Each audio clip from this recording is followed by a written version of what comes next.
ধূমপান স্বাস্থ্যের পক্ষে ক্ষতিকারক। এতে ক্যান্সার হয়। Smoking is injurious to health. It causes cancer. নমস্কার, আমি সুরজিৎ। ব্যানার্জি স্টুডিওর বিশেষ নিবেদন স্যার আর্থার কনান ডয়েলের রচিত শার্লক হোমস কাহিনী অবলম্বনে the adventure of the MT house. Sir Arthur Conan Doyle জন্ম 1859 সালে এডিনবরা, স্কটল্যান্ডে এবং মৃত্যু 1930 সালে। তিনি পেশায় ছিলেন ডাক্তার। রোজগার বাড়ানোর জন্য তিনি হাতে ধরলেন কলম এবং লিখতে শুরু করলেন ছোট গল্প। 1887 সালে স্টাডি ইন স্কারলেট এই উপন্যাসের হাত ধরে জন্মগ্রহণ করলেন বেকার স্ট্রিটের বাসিন্দা শার্লক হোমস। এরপর থেকে ইংল্যান্ডের স্ট্র্যান্ড ম্যাগাজিনে পাবলিশ হতে শুরু করল শার্লক হোমসের সিরিজ।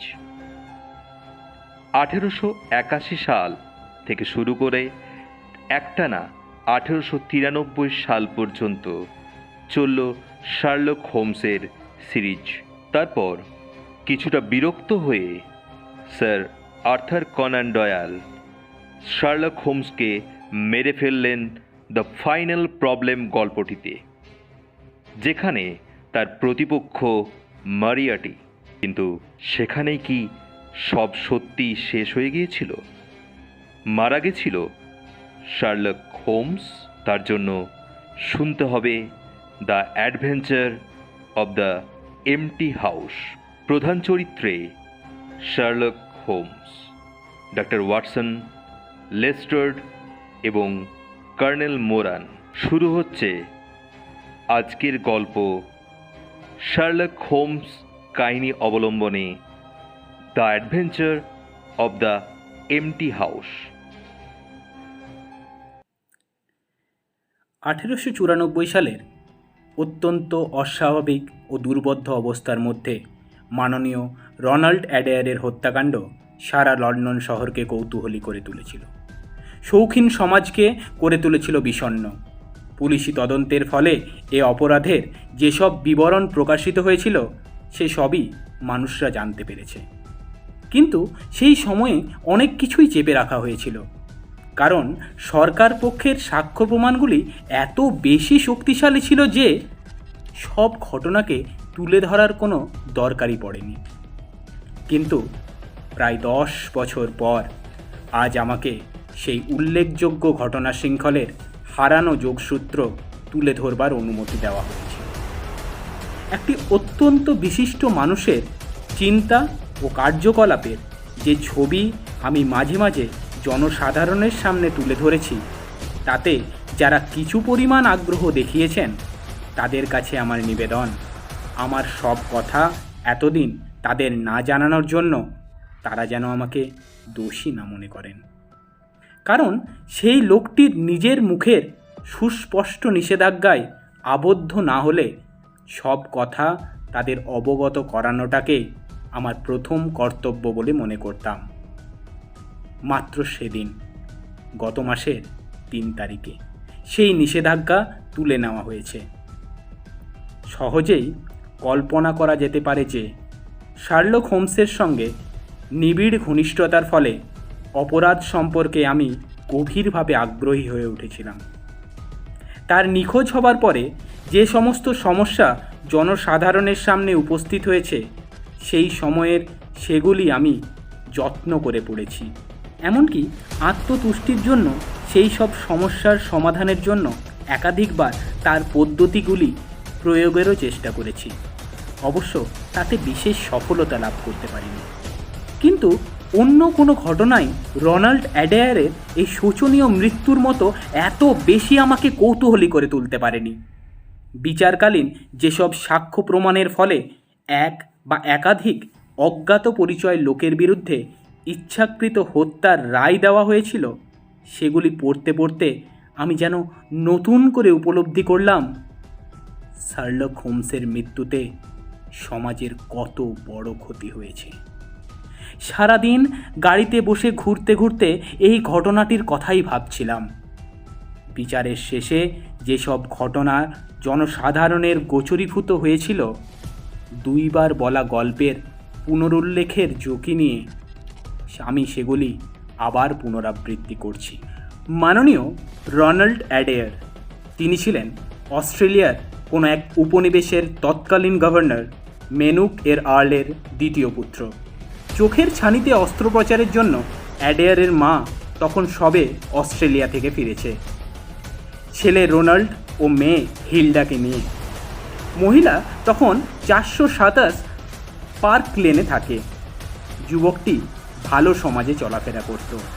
যতদূর জানা গেছে তার কোনো শত্রু ছিল না, বিশেষ কোনো চারিত্রিক দোষও ছিল না। কাউন্টেয়ার্সের এস এডিথ উইল্ডির সঙ্গে তার বিয়ের কথা হয়েছিল, কিন্তু মাস কয়েক আগে পারস্পরিক সম্মতিক্রমে সে বিয়ে ভেঙে গেছিল এবং তার ফলে কারোর মনে গভীর কোনো রেখাপাত করেছিল বলে মনে হয় না। এছাড়া তার জীবনযাত্রা সংকীর্ণ চিরাচরিত পথেই চলছিল, কারণ তার স্বভাব শান্তশিষ্ট আর তার প্রকৃতি ছিল আবেগরহিত। তবে 1894 সালের 30শে মার্চ রাত 10টা থেকে 11:20 মধ্যে অত্যন্ত বিস্ময়কর ও অপ্রত্যাশিতভাবে এই সহজ সরল অভিজাত যুবকের উপরেই নেমে এলো মৃত্যু। সন্ধে ঠিক 10টার সময় সে ক্লাব থেকে ফিরে আসে। জনৈক আত্মীয়ের সঙ্গে সন্ধ্যাটা কাটাবার জন্য তার মা ও বোন বাইরে গিয়েছিল। চাকরানী তার সাক্ষ্যে বলেছে দোতলার সামনের ঘরে তার ঢুকবার শব্দ সে শুনেছে।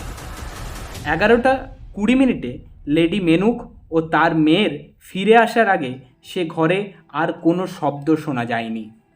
শুভরাত্রি বলার জন্য মহিলা ছেলের ঘরে ঢুকবার চেষ্টা করে। দরজা ছিল ভেতর থেকে বন্ধ।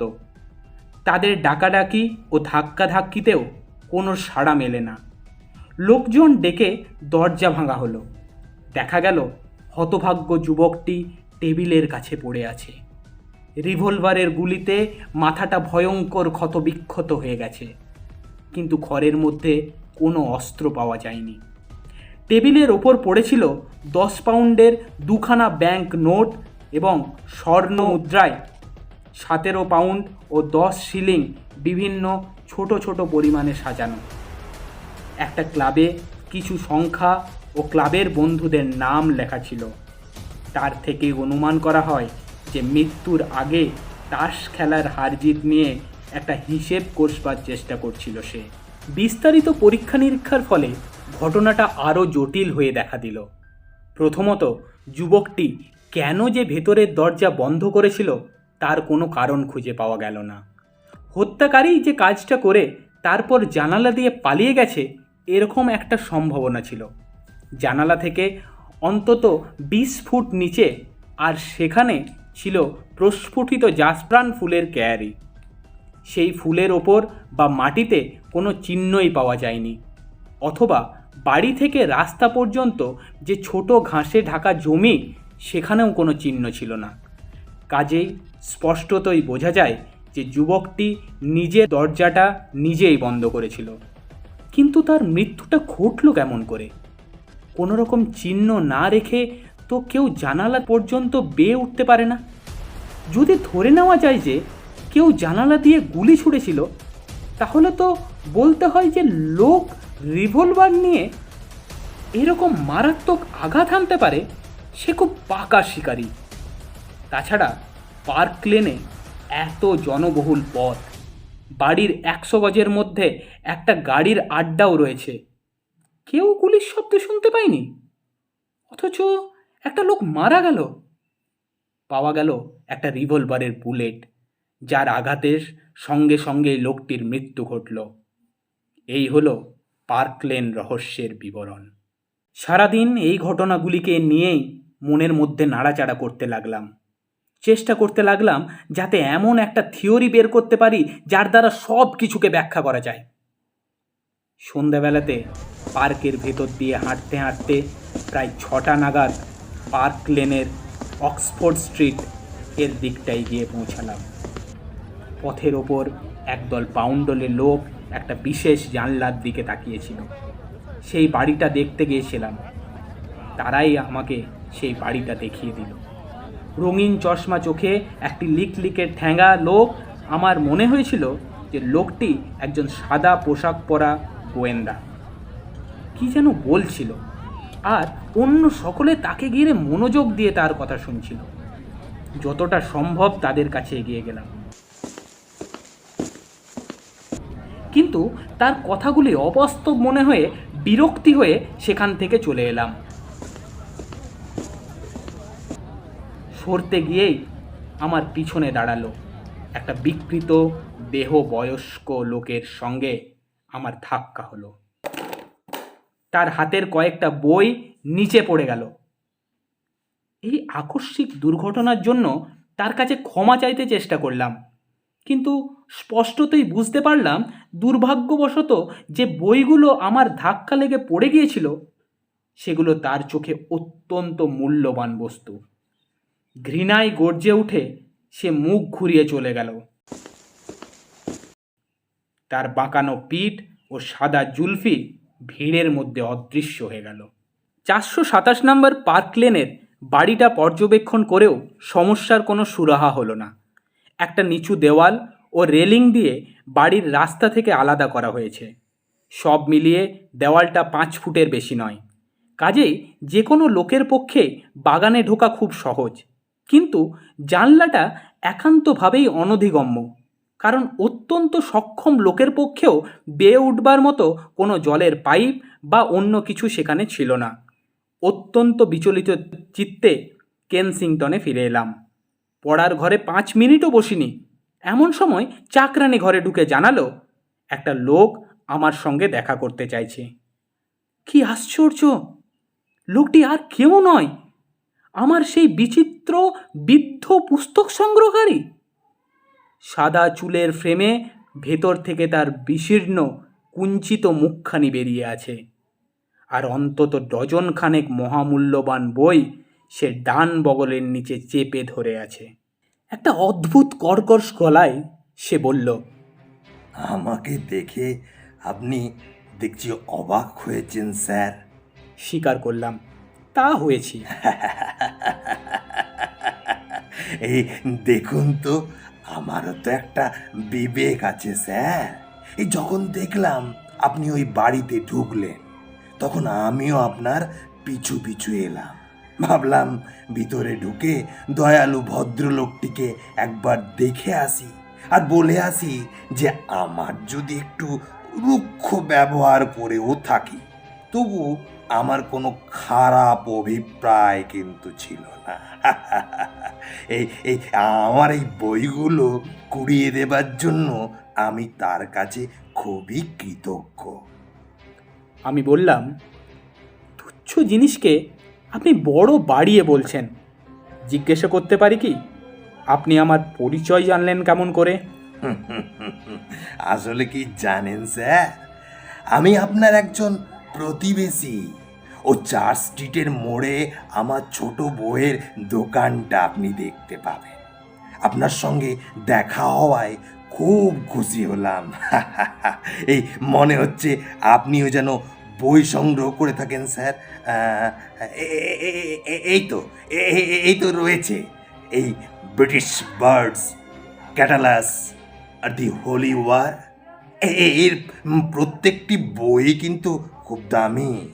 এই 5 খণ্ড বই হলেই দ্বিতীয় তাকের এই ফাঁকটা আপনার ভর্তি করতে পারেন। দেখতে বড়ই খারাপ লাগছে, নয় কি স্যার? পিছনের তাকটা দেখবার জন্য মাথাটা ঘুরিয়ে নিলাম। অতি পরিচিত একটা কণ্ঠস্বর আমাকে বলে উঠল, মাই ডিয়ার ওয়াটসন, তোমার কাছে আমি 1000 বার ক্ষমা প্রার্থী। তুমি যে এতটা বিচলিত হয়ে পড়বে তা আমি ভাবতেই পারিনি। তার হাতটা আমি চেপে ধরলাম। হোমস! চেঁচিয়ে বলে উঠলাম, সত্যি কি তুমি? এ কি সম্ভব যে তুমি বেঁচে আছো? এও কি সম্ভব? সেই ভয়ঙ্কর গহ্বর থেকে তুমি বেরিয়ে আসতে পেরেছিলে? একটু সবুর করো ওয়াটসন। সে বলল, আমার এই অকারণ নাটকীয় আবির্ভাব দেখছি তোমাকে অত্যন্ত বেশি বিচলিত করে ফেলেছে, তাই নয় কি? আমি ঠিক আছি, কিন্তু হোমস, সত্যি বলছি, আমি যেন নিজের চোখকেও বিশ্বাস করতে পারছি না। ঈশ্বর জানেন, তুমি যে আমার পড়ার ঘরে এসে দাঁড়িয়েছ, এ যেন ভাবতেই পারছি না। আবার আস্তিন শুদ্ধ পেশিবহুল সরু হাতটা চেপে ধরলাম। ঠিক আছে, আর যাই হোক, এটা তোমার আত্মা নয়। ভাইরে, তোমাকে দেখে যে আমার কি ভালো লাগছে না বস। তারপর বলো, সেই ভয়ঙ্কর খাদের ভেতর থেকে তুমি জীবন্ত বেরিয়ে এলে কেমন করে? আমার উল্টো দিকে বসে সেই পুরনো বেপরোয়া ভঙ্গিতে সে একটা সিগারেট ধরালো। হোমসকে যেন আগের চাইতেও শীর্ণ ও তীক্ষ্ণ মনে হচ্ছে। তার খাড়া নাকের ওপরে মৃত্যু সাদার ছাপটা দেখেই বুঝতে পারলাম ইদানিং তার শরীর খুব একটা ভালো যাচ্ছে না। সে বলল, একটু টান টান হয়ে শুতে পেরে বড়ই ভালো লাগছে ওয়াটসন।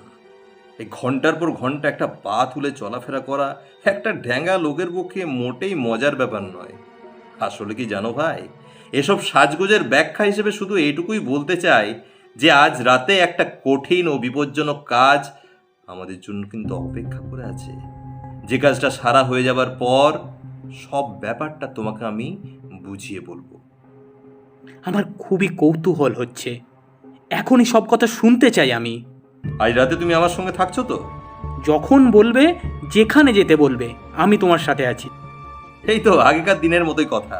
যাকে যাবার আগে কিছু খেয়ে নেবার মতো সময় আছে আমাদের হাতে। হ্যাঁ, এবার সেই খাদের কথা, যেখান থেকে বেরিয়ে আসতে আমার কোনো বড় রকমের অসুবিধাই হয়নি। আর তার খুব সহজ কারণটি এই যে সেই খাদের মধ্যে আমি কখনো পড়িনি। কখনো পড়োইনি? নো ওয়াটসন, নো, মোটেই পড়িনি।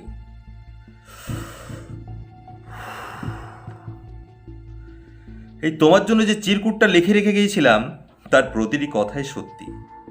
যে সংকীর্ণ পথটা ধরে সেখান থেকে নিরাপদে বেরিয়ে আসা যায়, সেই পথের ওপর অধ্যাপক মরিয়ার্টির অশুভ মূর্তিটা দেখে আমি বুঝতে পেরেছিলাম যে আমার জীবনের শেষ সময় উপস্থিত হয়েছে। তার দুটি ধূসর চোখে দেখেছিলাম এক দুর্লঙ্ঘ নিয়তি।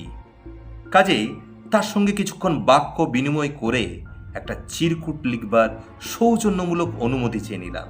আর সেই চিরকুটটাই তুমি পরে পেয়েছিলে।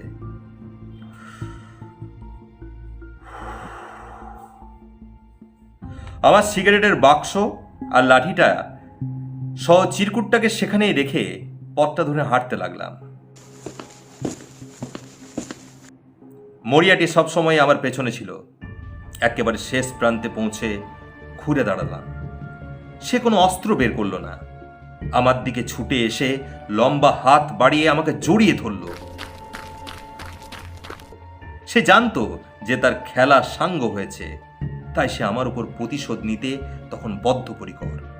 জলপ্রপাতের কাছে কিনারে দাঁড়িয়ে দুজন কিছুক্ষণ ধস্তাধস্তি করলাম। করিৎসু বা জাপানি ধরনের কিছু কুস্তির প্যাচ আমার জানা ছিল, অনেক সময় সেটা আমার কাজে লেগেছে। আমি তার হাতের ভিতর দিক দিয়ে গলে গেলাম, আর সে ভয়ঙ্করভাবে চিৎকার করে কয়েক সেকেন্ড পাগলের মতো মাটিতে পা ঠুকলো।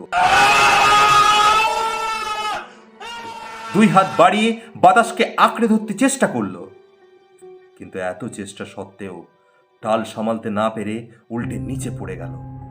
জলের কিনারে দাঁড়িয়ে মুখ নিচু করে অনেকটা নিচ পর্যন্ত তাকে পড়ে যেতে দেখলাম।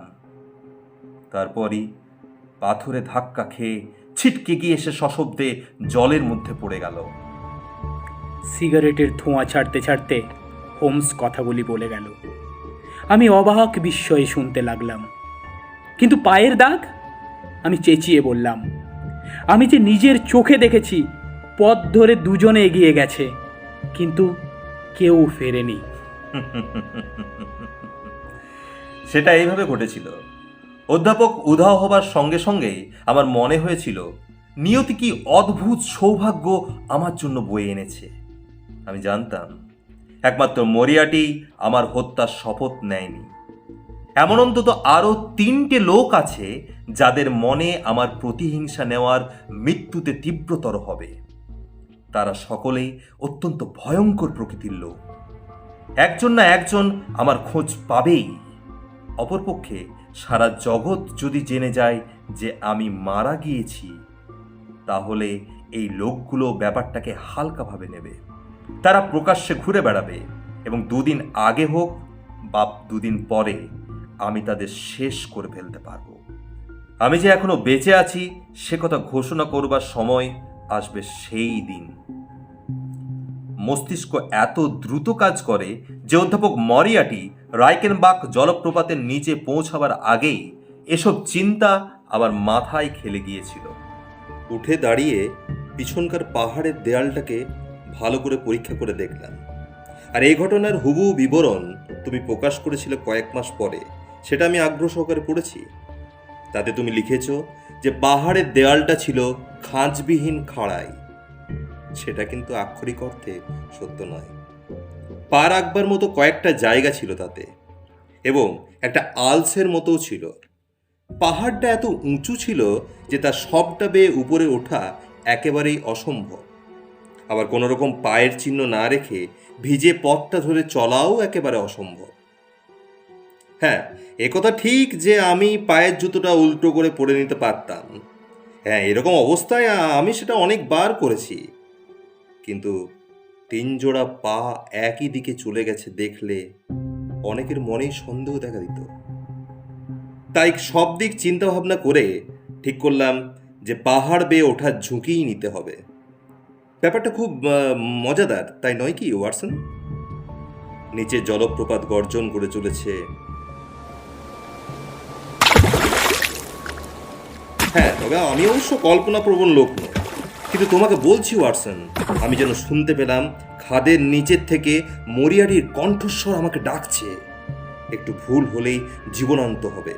একাধিকবার যেই আমার হাতের টানে ঘাসের গুচ্ছ উপরে উঠে এসেছে অথবা পাহাড়ের ভেজা গর্তের মধ্যে পাটা পিছলে গেছে, অমনি মনে হয়েছে এই বুঝে গেলাম। কিন্তু ধীরে ধীরে উপরে উঠতে লাগলাম। শেষ পর্যন্ত নরম সবুজ শ্যাওলায় ঢাকা এমন একটা তাকের মতো জায়গায় পৌঁছে গেলাম যেখানে সকল দৃষ্টির অগোচরে বেশ আরাম করে শুয়ে থাকা যায়। প্রিয় ওয়াটসন, তোমার দলবল নিয়ে তুমি যখন অত্যন্ত সহানুভূতির সঙ্গে অত্যন্ত অনুপযুক্তভাবে আমার মৃত্যুর ব্যাপারে তদন্ত করছিলে, তখন আমি সেখানেই শরীরটাকে টান টান করে শুয়েছিলাম। শেষ পর্যন্ত তোমাদের যত সব অনিবার্য একান্ত ভুল সিদ্ধান্তে উপনীত হয়ে তোমরা তো হোটেলে ফিরে গেলে, আর আমি সেখানে একাই পড়ে রইলাম।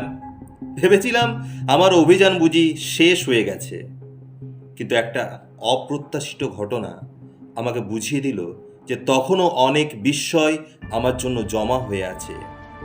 একটা প্রকাণ্ড পাথর উপর থেকে গড়িয়ে আমার ঠিক পাশ দিয়ে পথের উপর নেমে ছিটকে শেষ খাদের মধ্যে গিয়ে পড়ল। মুহূর্তের জন্য যেন মনে হয়েছিল বুঝি একটা আকস্মিক ঘটনা, কিন্তু পর মুহূর্তেই উপরে তাকিয়ে আকাশের পটভূমিতে একটা মানুষের মাথা আমি দেখতে পেলাম। সঙ্গে সঙ্গে আরেকটা পাথর এসে ঠিক যে তাকটার উপর আমি শুয়েছিলাম তার উপরে আমার মাথাটার ফুটখানেকের মধ্যে আছড়ে পড়ল। অর্থটা খুবই স্পষ্ট। বোঝা গেল মরিয়াটি একা ছিল না। অধ্যাপক যখন আমাকে আক্রমণ করে তখন তার একজন স্যাঙ্গাত পাহারাই ছিল, আর এক নজরেই আমি বুঝতে পেরেছিলাম যে স্যাঙ্গারটি কি সাংঘাতিক লোক। আমার অগোচরে কিছুটা দূরে থেকে সে তার বন্ধুর মৃত্যু ও আমার উদ্ধারের সাক্ষী হয়েছিল। অনেকক্ষণ অপেক্ষা করবার পর পাহাড়টা ঘুরে তার চূড়ায় উঠে এসে সে সেই কাজটাই হাসিল করতে চেয়েছিল যেটা তার বন্ধু করে উঠতে পারেনি। ওয়াটসন, সমস্ত ব্যাপারটা ভেবে নিতে আমার বেশি সময় লাগলো না। আবার দেখলাম সেই ভয়ঙ্কর মুখটা পাহাড়ের উপর থেকে উঁকি দিচ্ছে। হ্যাঁ, বুঝলাম যে এবার হয়তো আরেকটা পাথর নেমে আসবে। কোনো রকমে আবার সেই পাথরের উপরেই নেমে গেলাম। ভেবো না যে ঠান্ডায় আমি এসব করতে পারতাম।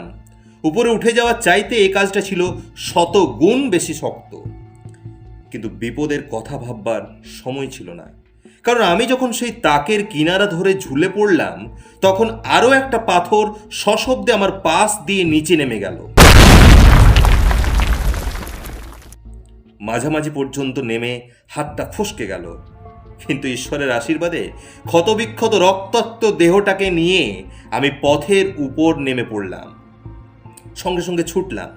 অন্ধকারে 10 মাইল পাহাড়ি পথ পার হলাম এবং 1 সপ্তাহ পরে ফ্লোরেন্সে পৌঁছালাম। তখন আমার নিশ্চিত বিশ্বাস যে আমার কি হলো সে কথা পৃথিবীর কেউ জানল না। ওয়াটসন, আমার একজন মাত্র সহযোগী ছিল আমার দাদা মাইক্রফট। তোমার কাছে অনেক অনেক ক্ষমা চেয়ে নিচ্ছি, কিন্তু তখন সবচাইতে বড় কথাই ছিল যে সকলে জানুক আমি মারা গেছি। গত 3 বছরে অনেকবারই তোমাকে চিঠি লিখবার জন্য কলম নিয়েছি, কিন্তু প্রত্যেকবারই ভয় হয়েছে যে আমার প্রতি স্নেহবশত হয়তো এমন কিছু অবিবেচনার কাজ তুমি করে বসবে যাতে আমার সব গোপনীয়তা ফাঁস হয়ে পড়বে। আর সেই একই কারণে আজ সন্ধ্যায় যখন তুমি আমার বইগুলো ফেলে দিলে, তখনও আমি দূরে সরে গেলাম। তখন আমার অনেক বিপদ। তোমার দিক থেকে কোনো রকম বিস্ময় বা উচ্ছ্বাস প্রকাশ পেলেই হয়তো আমার আসল পরিচয়ের প্রতি সকলের দৃষ্টি আকৃষ্ট হতো, আর তার ফল হতো অত্যন্ত শোচনীয় ও অপূরণীয়। আর মাইক্রফটের কথাই বলি, আমার তখন খুব টাকার দরকার ছিল, আর সেজন্যই তার সঙ্গে যোগাযোগ রাখতে হয়েছিল। এদিকে লন্ডনের ঘটনাবলীও আমি যেরকমটা আশা করেছিলাম সে পথে গেল না, কারণ মরিয়াটির দলবলের বিচারে তার সেই 2টি বিপজ্জনক স্যাঙ্গাতি ছাড়া পেয়ে গেল, যারা আমার সবচাইতে প্রতিহিংসাপরায়ণ শত্রু। কাজেই 2 বছরের জন্য আমি তিব্বত ভ্রমণে বেরিয়ে পড়লাম। মনের সুখে লামা দেখলাম, এমনকি প্রধান লামার সঙ্গে বেশ কিছুদিন কাটিয়েও ফেললাম। যখন জানতে পারলাম আমার একটিমাত্র শত্রু এখন লন্ডনে আছে, তখনই এখানে ফিরবার উদ্যোগ করছি। এমন সময়ে এই পার্ক লেন রহস্যের খবর পেয়ে আমার যাত্রাকে ত্বরান্বিত করে ফেললাম। ঘটনাটির নিজ গুণেই আমার মনকে টেনেছিল। তাছাড়াও ভাবলাম যে কাজটি হাতে নিলে হয়তো এই কতকগুলো বিশেষ সুযোগ সুবিধাও পেয়ে যাব। ততক্ষণে লন্ডনে ফিরে এলাম। আত্মপরিচয়ে বেকার স্ট্রিটে আত্মপ্রকাশ করলাম। মিসেস হাডসন চিৎকার চেঁচামেচি শুরু করে দিল, আর দেখতে পেলাম যে মাইক্রফট আমার ঘরটি ও কাগজপত্রগুলো ঠিক যেভাবে ছিল সেইভাবেই রেখে দিয়েছে। প্রিয় ওয়াটসন, এইভাবে আজ বেলা 2টোর সময়ে আমার সেই পুরনো ঘরের সেই পুরনো হাতল চেয়ারে শুয়ে শুয়ে শুধু এই আশাই করেছিলাম যে আমার প্রিয় বন্ধু ওয়াটসন অনেক সময়েই যে চেয়ারটা শোভাবর্ধন করত তাকে যদি সেখানে দেখতে পেতাম। এপ্রিল মাসের সেই সন্ধ্যায় এই আশ্চর্য কাহিনীটি মন দিয়ে শুনলাম। যেমন করেই হোক আমার প্রিয় বিয়োগের দুঃসংবাদও সে জেনেছে। কথার বদলে আচরণের ভেতর দিয়েই সে তার সহানুভূতি প্রকাশ করে বলল, প্রিয় ওয়াটসন, একটা কথা মনে রাখবে, কাজই হলো দুঃখের শ্রেষ্ঠ প্রতিরোধক। আর আজকে আমাদের রাতে দুজনের জন্য একটা কাজ আমার হাতে আছে। হ্যাঁ, সে কাজটা যদি সাফল্যের সঙ্গে সমাধা করতে পারি, তাহলে পৃথিবীতে বেঁচে থাকার একটা সঙ্গত কারণও পাওয়া যাবে। আর সকালের আগেই অনেক কিছু শুনতে ও দেখতে পাবে। আমাদের বিগত 3 বছরের কথা জমে আছে। খালি বাড়িটাতে উল্লেখযোগ্য অভিযান শুরু হবে ঠিক 9:30টায়। আর ততক্ষণ পর্যন্ত এই কথাই চলুক নাকি ওয়াটসন? নির্দিষ্ট সময়ে পকেটে রিভলভার ও বুকের মধ্যে অভিযানের শিহরণ নিয়ে গাড়িতে তার পাশে বসে চলতে চলতে যেন পুরনো দিনগুলিকে ফিরে পেলাম। হোমস রুক্ষভাবে চুপচাপ বসে আছে। রাস্তার আলো তার গম্ভীর মুখের ওপর পড়ায় দেখতে পেলাম তার ভুরু কিন্তু চিন্তায় আনত, আর ঠোঁটের ওপর ঠোঁট চেপে বসে আছে। লন্ডনের অপরাধ জগতের অন্ধকার জঙ্গলে কোন বন্য পশুকে শিকার করতে আমরা চলেছি তা আমি জানি না, কিন্তু এই দক্ষ শিকারীর ভাবভঙ্গি দেখে বুঝতে পারছি যে অভিযানটি কেন গুরুতর রকমের। তাছাড়া তার ঋষিকল্প গাম্ভীর্যকে ভেদ করে মাঝে মাঝে যে ব্যঙ্গের হাসি ফুটে বেরোচ্ছে, তাতে মনে হচ্ছে যে যার উদ্দেশ্যে এই শিকার যাত্রা তার কপাল বড় মন্দ। ভেবেছিলাম বেকার স্ট্রিটেই আমরা চলেছি, কিন্তু ক্যাভেন্ডিল স্কয়ারের মোড়ে হোমসের গাড়িটা থামল। লক্ষ্য করলাম যে গাড়ির বাইরে পা দেওয়ার সময় সে বেশ তীক্ষ্ণ দৃষ্টিতে ডাইনে ও বাঁয়ে একবার চোখ বুলিয়ে নিল। তারপর প্রতিটি রাস্তার মোড়েই একবার করে বেশ ভালো করে দেখে নিল তার কেউ পিছু নিয়েছে কিনা। আমাদের যাত্রাপথটাও বেশ অদ্ভুত। লন্ডনের অলিগলির জ্ঞান হোমসের অসাধারণ। এক্ষেত্রে এমন সব পাখিরালয় ও আস্তাবলের সারির ভেতর দিয়ে নিশ্চিত পদক্ষেপে দ্রুত গতিতে সে এগিয়ে চলল, যাদের অস্তিত্বের কোনো খবরই আমার জানা ছিল না। শেষ পর্যন্ত একটা ছোট্ট রাস্তায় গিয়ে পড়লাম। সেই পথ ধরে এগিয়ে গিয়ে পড়লাম ম্যানচেস্টার স্ট্রিটে, সেখান থেকে ব্ল্যান্ডফোর্ড স্ট্রিটে। এখানে দ্রুত মোড় ঘুরে সে একটা সংকীর্ণ গলিতে পড়ল। কাঠের ফটক পেরিয়ে একটা পরিত্যক্ত উঠোনে উঠল। তারপর চাবি ঘুরিয়ে একটা বাড়ির পিছনের দিকে দরজা খুলে ফেলল। দুজনেই একসঙ্গে ঢুকলাম। সেই দরজাটি বন্ধ করে দিল। জায়গাটা নিশ্ছিদ্র অন্ধকার, কিন্তু স্পষ্ট বুঝতে পারলাম যে এটা খালি বাড়ি। আমাদের পায়ের ছাপে কাঠের পাটাতনে ক্যাচর ক্যাচর শব্দ হতে লাগলো।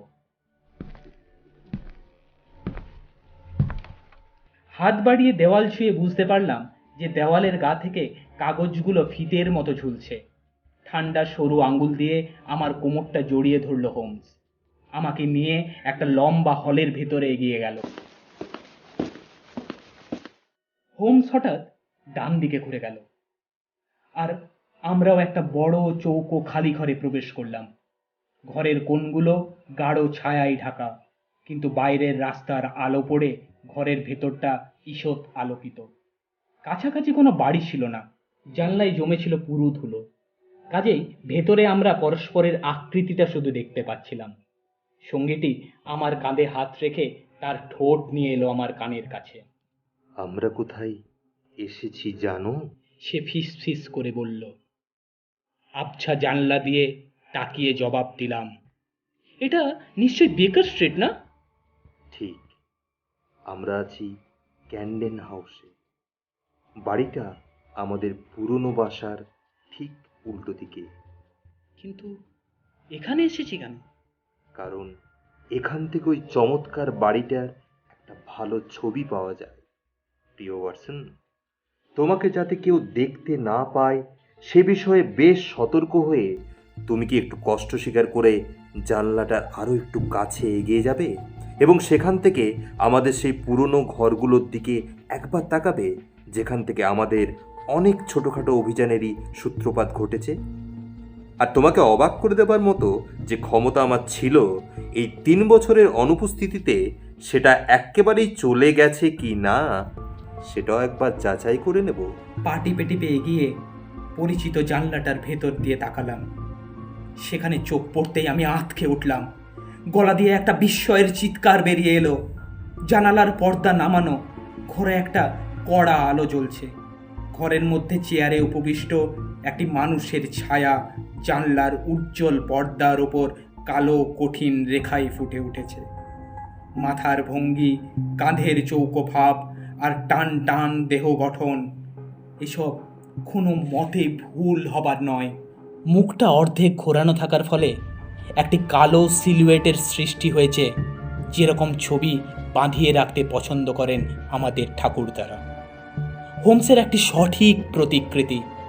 আমি এতই বিস্মিত হয়ে গেছিলাম যে লোকটি সত্যিই আমার পাশে দাঁড়িয়ে আছে কিনা নিশ্চিত হবার জন্য আমার হাতটা তার দিকে বাড়িয়ে দিলাম।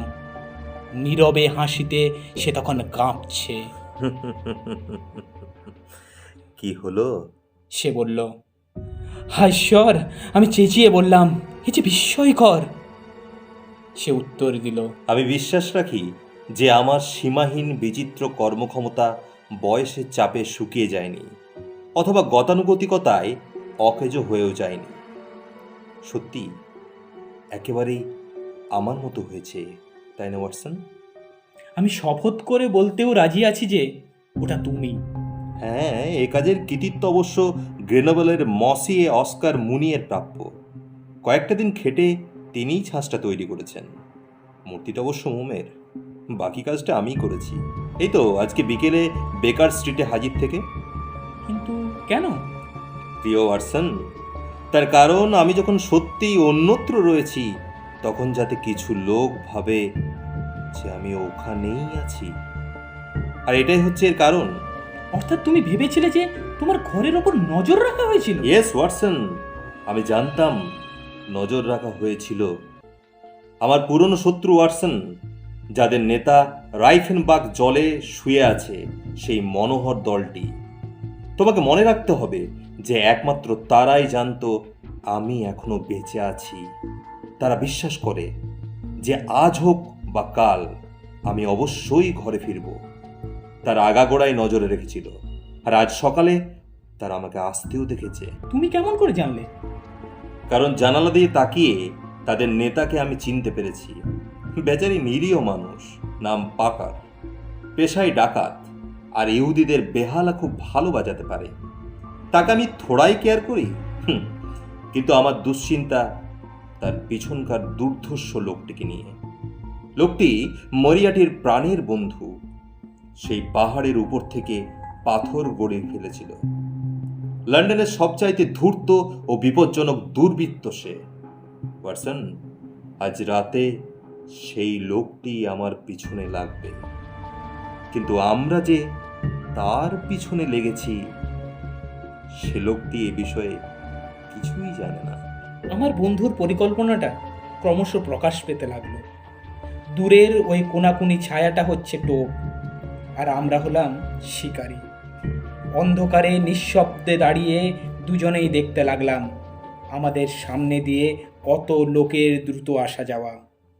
হোমস কিন্তু নিস্তব্ধ, নিশ্চল, অত্যন্ত সজাগ। রাতটা যেমন ঠান্ডা তেমনই দুর্যোগপূর্ণ। অনেক লোকের আসা যাওয়া এবং তাদের অনেকেরই শরীর কোট ও গলা বন্ধে ঢাকা। দু একবার মনে হলো এই ধরনের লোককে যেন আগেও দেখেছি। বিশেষ করে দুটো লোকের ওপর আমার নজর পড়ল। তাদের প্রতি বন্ধুর দৃষ্টি আকর্ষণ করার চেষ্টা করলাম, কিন্তু অধৈর্য হয়ে কি যেন বলে সে আবার রাস্তার দিকে চোখ ফেলল। একাধিকবার সে পা ঠুকল, আঙুল দিয়ে দেওয়ালে দ্রুত টোকা দিতে লাগলো। স্পষ্ট বুঝতে পারলাম ক্রমেই তার অস্বস্তি বাড়ছে। শেষ পর্যন্ত যতই মধ্যরাত্রি এগিয়ে আসতে লাগলো, রাস্তাটা যতই খালি হতে লাগলো, ততই নিয়ন্ত্রণাতীত উত্তেজনায় সে ঘরময় পায়চারি করতে লাগলো। তাকে কিছু বলতে গিয়ে আলোকিত জানলাটার উপর চোখ তুলে তাকাতেই আগের মতো একটা পরম বিস্ময় আমাকে পেয়ে বসলো। হোমসের বাহুটা চেপে ধরে উপরের দিকে দেখলাম, চেঁচিয়ে বললাম, ছায়াটা নড়ছে। আসলে এবার আর পার্শ্বদৃশ্য নয়, তার পিঠটাই আমার দিকে ফেরানো। সে বলল, নড়ছে তো বটেই। আরে ওয়াটসন, আমি কি এমনি এক হাস্যাস্পদ আনাড়ি যে একটা অচল মূর্তিকে খাড়া করে ইউরোপের সবচাইতে তীক্ষ্ণদী লোককে ফাঁকি দেবার চেষ্টা করব? 2 ঘন্টা হলো আমরা এ ঘরে আছি, আর এর মধ্যে মিসেস হাডসন 8 বার অর্থাৎ 15 মিনিটে একবার করে মূর্তিটার অবস্থান বদলে দিয়েছে, যাতে তার ছায়াটা কখনো চোখে না পড়ে। সেজন্য সামনের দিক থেকে সে কাজটা করে। আহা! আমাদের সামনের উজ্জ্বল হলুদ পর্দার ঠিক মাঝখানে একটা কালো মূর্তি ছাড়া আর সব কিছু স্তব্ধ, অন্ধকার। সেই একান্ত নৈঃশব্দের মধ্যে আবার শুনতে পেলাম অবদমিত তীব্র উত্তেজনার প্রকাশস্বরূপ একটা অস্পষ্ট হিস হিস শব্দ। মুহূর্তকাল পরেই সে আমাকে টানতে টানতে ঘরের সবচাইতে অন্ধকার কোণাটায় নিয়ে গেল। হাত দিয়ে সে তখন আমার মুখটা চেপে ধরেছে, তার হাতের আঙ্গুলগুলো কাঁপছে। বন্ধুকে কখনো এতটা বিচলিত হতে দেখিনি, অথচ অন্ধকার পথটা তখনও নির্জন, নিশ্চল অবস্থায় পড়ে আছে। তার তীক্ষ্ণতর ইন্দ্রিয় যেটা আগেই ধরতে পেরেছিল, হঠাৎ আমিও সেই সম্পর্কে সচেতন হয়ে উঠলাম। চুপি চুপি পা ফেলার একটা নিচু শব্দ আমার কানে এলো। বেকার স্ট্রিটের দিক থেকে নয়, শব্দটা আসছে যে বাড়িতে আমরা লুকিয়ে আছি তার পিছন দিক থেকে। একটা দরজা খুলে আবার বন্ধ হয়ে গেল। মুহূর্তকাল পর বারান্দা দিয়ে এগিয়ে আসার শব্দ শোনা গেল। নিঃশব্দে পা ফেলার চেষ্টা সত্ত্বেও বাড়িটা খালি থাকায় তার প্রতিধ্বনি বেশ কর্কশ শোনাল। হোমস হামাগুড়ি দিয়ে দেওয়ালের পিঠ দিয়ে দাঁড়ালো। রিভলভারের হাতলে হাতটা রেখে আমিও তাই করলাম। অন্ধকারের ভেতর দিয়ে তাকিয়ে খোলা দরজার কালো রঙের চাইতে এক পোঁচ বেশি কালো একটি লোকের অস্পষ্ট চিত্র দেখতে পেলাম। এক মুহূর্ত দাঁড়িয়ে সে ঝুঁকিয়ে হামাগুড়ি দিয়ে ঘরের মধ্যে প্রবেশ করলো। অশুভ মূর্তিধারী লোকটি আমাদের 3 গজের মধ্যে এসে গেছে।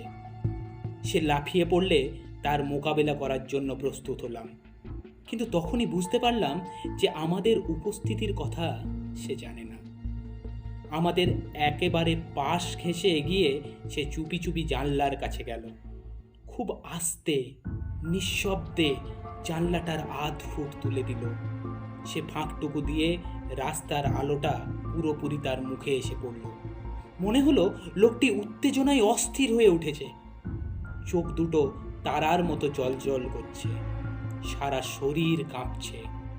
লোকটি বয়স্ক, সরু খাড়া নাক, উঁচু টাকলা কপাল, মস্ত বড় পাকানো গোঁফ, মাথার অপেরা হ্যাটটা পিছন দিকে ঠেলে দেওয়া, খোলা ওভারকোটের ফাঁক দিয়ে সান্ধ্য পোশাকের শার্টের সামনের দিকটা দেখা যাচ্ছে।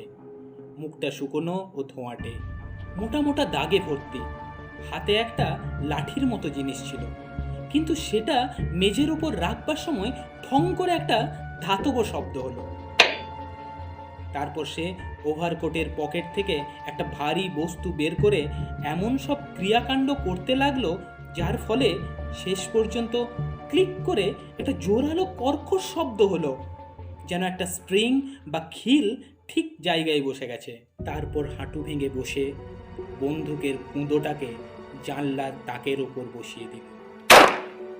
কুঁদোটাকে কাঠের ওপর তুলে দিয়ে তার দৃষ্টির অদূরে পরিষ্কার দাঁড়িয়ে থাকা হলুদ পশ্চাৎপটের ওপর কালো মূর্তির বিস্ময়কর শিকারটিকে দেখে খুশির যে ছোট্ট নিঃশ্বাসটি সে ফেলল, তাও আমি শুনতে পেলাম। মুহূর্তের জন্য সে নিশ্চল কাট কাট হয়ে রইল। তারপরেই তার আঙুলটা বন্দুকের ঘোড়ার ওপর চেপে বসলো। কাঁচ ভাঙার ছন ছন শব্দ হলো, আর ঠিক সেই মুহূর্তেই হোমস বাঘের মতো শিকারী লোকটার ওপর ঝাঁপিয়ে পড়ে তাকে সপাটে মেঝেতে ফেলে দিল। পর মুহূর্তেই উঠে দাঁড়িয়ে সে হোমসের গলাটা চেপে ধরলো। সঙ্গে সঙ্গে আমি রিভলভার বের করে তার মাথায় আঘাত করতেই সে আবার মাটিতে লুটিয়ে পড়ল। আমি তাকে চেপে ধরতে আমার বন্ধুটি সজোরে একটা বাঁশি বাজিয়ে দিল।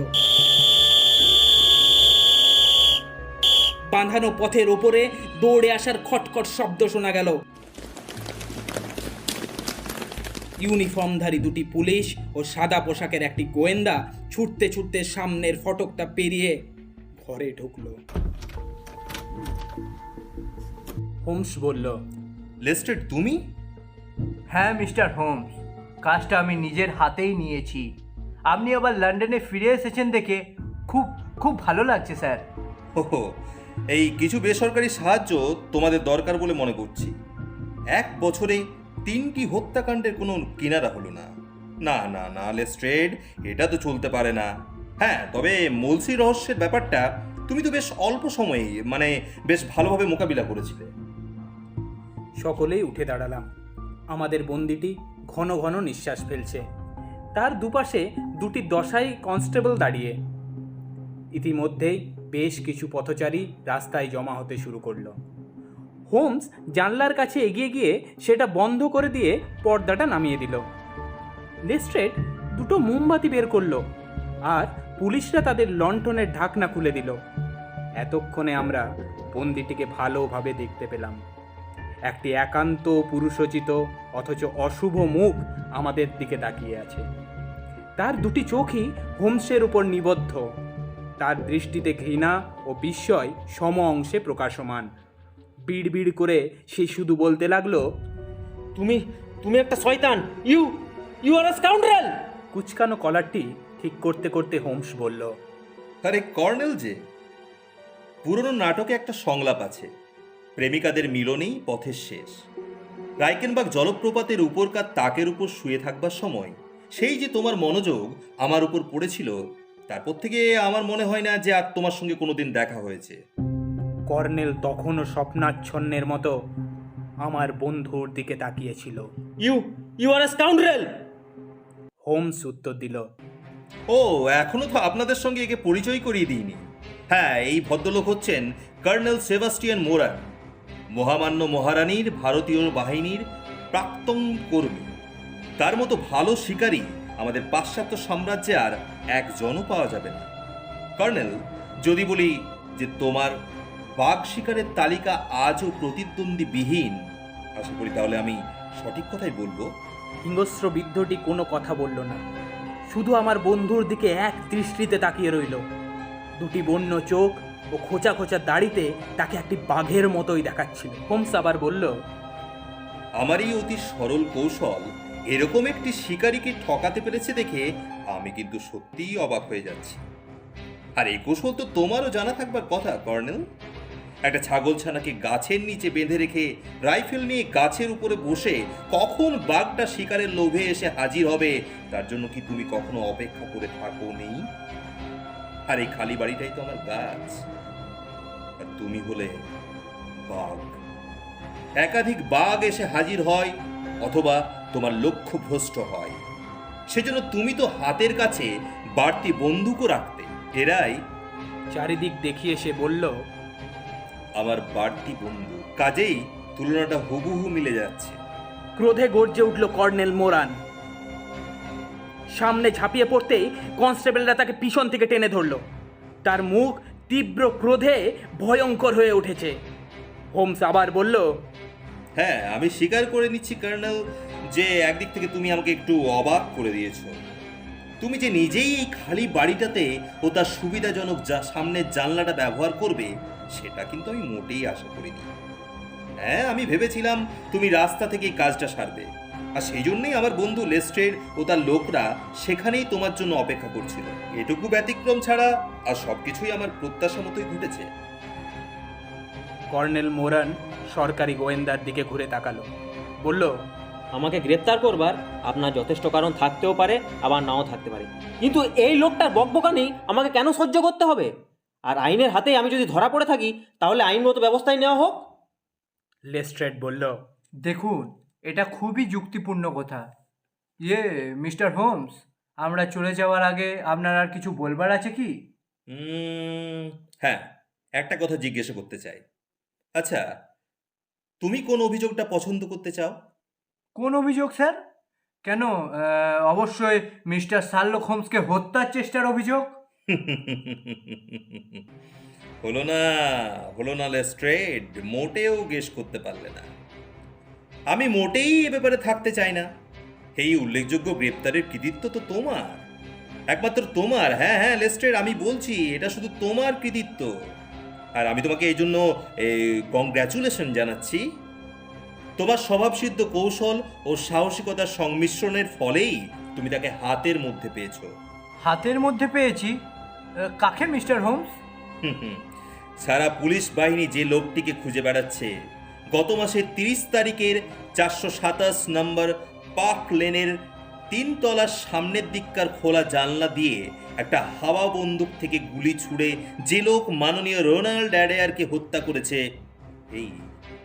এই হলো সেই কর্নেল সেবাস্টিয়ান মোরান। লেস্ট্রেড, এটাই কিন্তু আসল অভিযোগ।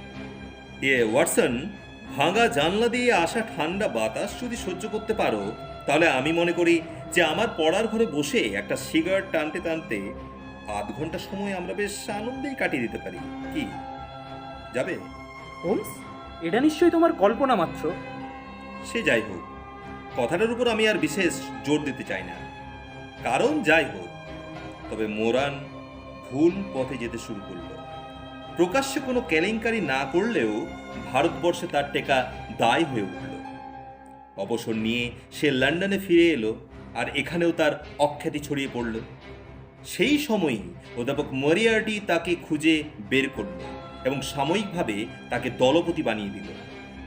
মরিয়ার্টি দরাজ হাতে তাকে টাকা দিতে শুরু করল, আর এমন দু একটি বড় ধরনের কাজে তাকে ব্যবহার করল যেটা কোনো সাধারণ অপরাধীর পক্ষে কোনো দিনই করা সম্ভব নয়। আচ্ছা ওয়াটসন, 1887 সালে লভারের মিসেস স্টুয়ার্টের মৃত্যুর কিছু কিছু কথা তোমার নিশ্চয়ই মনে আছে? নেই? দেখো, তার পিছনেও যে মোরান ছিল সে বিষয়ে আমি কিন্তু নিশ্চিত।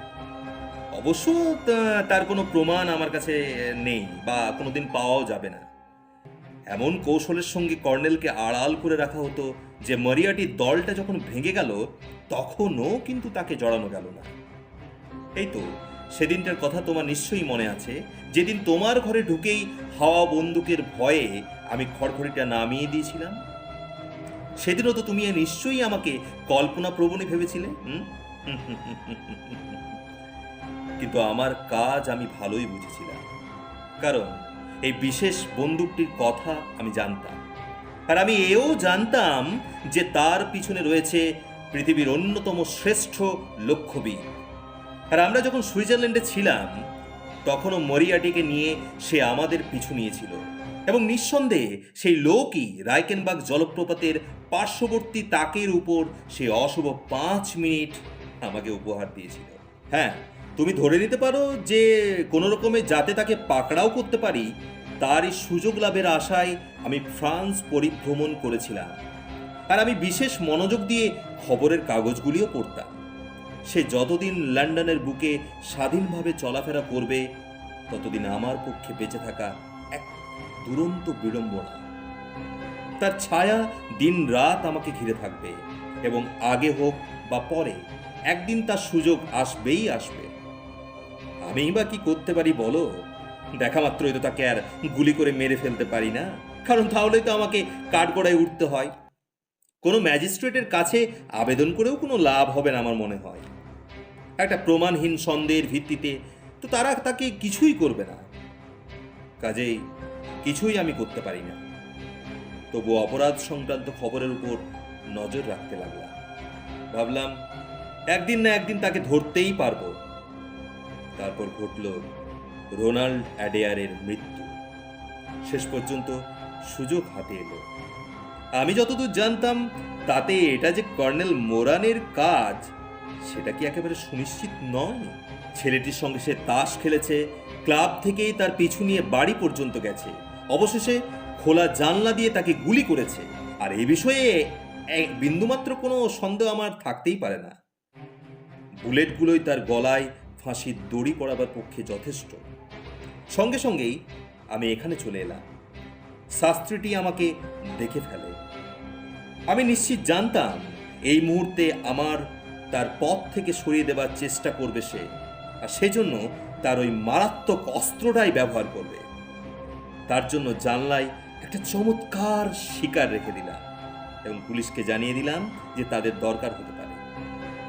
ও একটা কথা ওয়াটসন, দ্বার পথে তাদের উপস্থিতি তুমি ঠিকই ধরতে পেরেছিলে। এদিকে সবকিছুর উপর নজর রাখবার জন্য এই সুবিধাজনক স্থানটা বেছে নিলাম। কিন্তু তখনও আমি স্বপ্নেও ভাবতে পারিনি যে ঠিক এই স্থানটিকেই সেও তার আক্রমণ চালাবার জন্য বেছে নেবে। এবার বলো তো ভাই ওয়াটসন, ব্যাখ্যা করবার মতো আর কি কিছু বাকি আছে? হ্যাঁ আছে, আমি বললাম।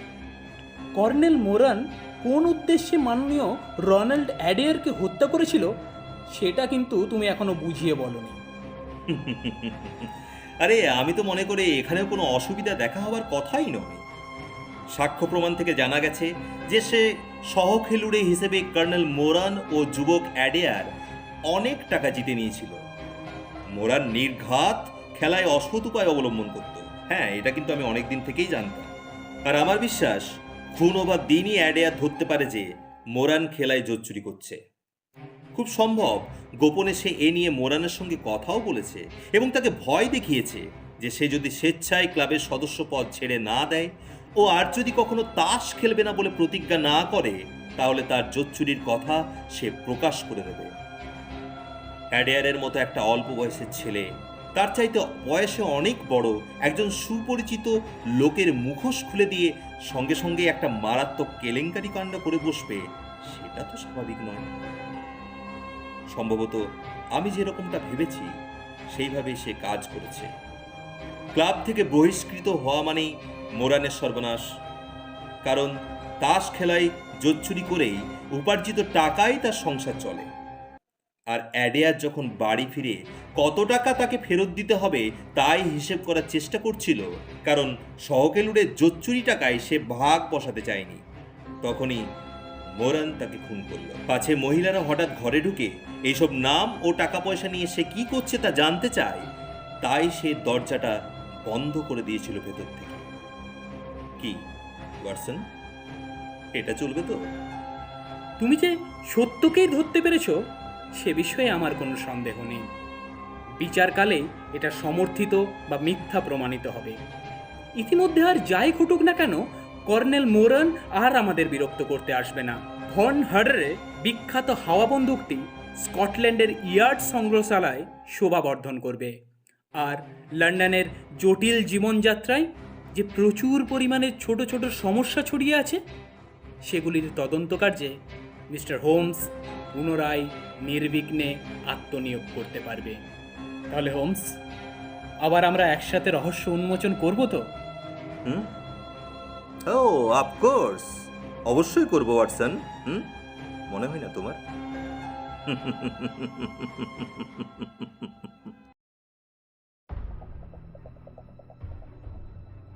শেষ হলো আজকের গল্প, the adventure of the MT house. Doctor Watson এবং গল্প পাঠে ফিশান, লেস্টারের চরিত্রে তমাল, কর্নেলের চরিত্রে রাজ, শার্লক হোমস এবং গল্পের সূত্রধার সুরজিৎ। পর্ব পরিচালনায় টিম ব্যানার্জি স্টুডিও, ব্যাকগ্রাউন্ড এবং সাউন্ড ডিজাইন অপূর্ব ও রাজ, বিশেষ সহযোগিতায় সুরজিৎ ব্যানার্জি। আমাদের গল্পটি ভালো লেগে থাকলে আমাদের চ্যানেলটিকে সাবস্ক্রাইব করবেন এবং লাইক, কমেন্ট ও শেয়ার করতে ভুলবেন না। আমাদের পাশে থাকুন, আমরা এগিয়ে যাব। ধন্যবাদ।